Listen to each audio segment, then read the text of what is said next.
Spoštovane menedžerke in menedžerji, spoštovane podjetnice in podjetniki, ob zaključku letošnjega leta se vam najtopleje zahvaljujem za vaše sodelovanje. Skupaj smo tudi v teh časih v Sloveniji pripravili številne predloge za izboljšanje poslovnega okolja in dosegli tudi na marsikaterem področju dobre rezultate. Zato se vam ob tej priložnosti tudi zahvaljujem, ker ste tudi v teh časih vztrajali, bili inovativni in se smelo odpravljali na tuje trge, tako da je Slovenija tudi v letu 2013 na nekaterih področjih zabeležila odlične poslovne rezultate. V leto 2014 pa vstopamo rahlo zaskrbljeni, vendar tudi s kančkom optimizma.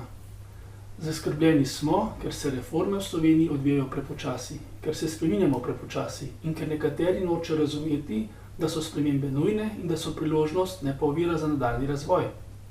Optimizem pa izvira iz gibanj na mednarodnem trgu in iz vaših napovedi, iz naših anket in analiz ugotavljamo, da mislite, da so za Slovenijo še velike neizkoriščene priložnosti na tujih trgih, da bi lahko z izvozno aktivnostjo povečali gospodarsko rast in s tem tudi ustvarili nova delovna mesta. Prav tako se kaže luč na koncu predora, ko gre za domača naročila, za nekatere velike infrastrukturne projekte, za energetsko obnovo stavb. Tudi na teh področjih bi lahko dosegli gospodarsko rast in ustvarili nova delovna mesta. Zadovoljni smo, ker smo končno začeli reševati bančni gordijski vozel in ker upamo, da bomo hkrati s tem uspeli rešiti tudi prezadolženost gospodarstva. S tem bomo dali dober signal tudi mednarodnemu poslovnemu okolju, da bo smeleje in hitreje vlagal tudi v Sloveniji in tudi na ta način prispeval k naši blaginji, novim delovnim mestom in gospodarskemu razvoju. Vse skupaj pa nas čaka seveda tudi spreminjanje domačega poslovnega okolja.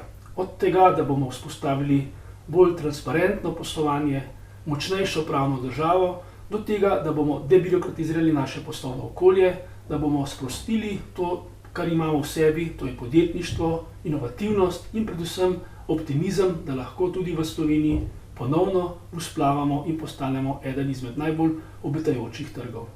Spoštovane podjetnice in podjetniki, ob zaključku leta vam želim, da vas v novem letu ne bodo tako morili z najrazličnejšimi predpisi, da boste vzpostavili še več uspešnega sodelovanja z vašimi poslovnimi partnerji in želim vam tudi veliko sreče, zdravja in zadovoljstva z vašim delom in vašim življenjem.